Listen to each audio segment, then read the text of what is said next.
Welcome to the Datascope report tutorial. This is Ashley and Chaz with the VGS dev team. This tutorial will walk you through how to generate a Datascope report within VGS. A Datascope report summarizes sampling information by protocol, event, and site. It is a great tool to help VGS users with quality control of their data. Let's see how it's done. Before generating a Datascope report, a site or folder must be selected. On the main toolbar, click Reports, General, then select Datascope. The Report Options window will open.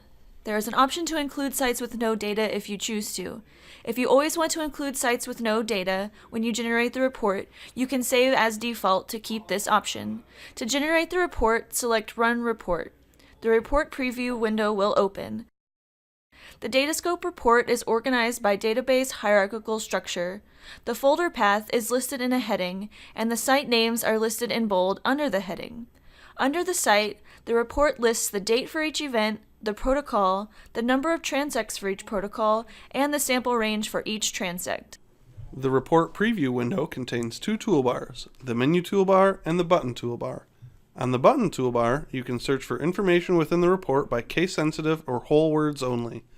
You can also open other saved report previews, print or quick print the report, adjust page setup and scale,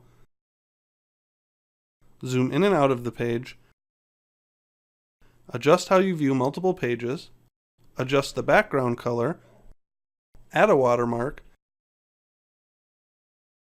export in 8 different formats, send via email, return to settings, and close the report. You can also customize the toolbar.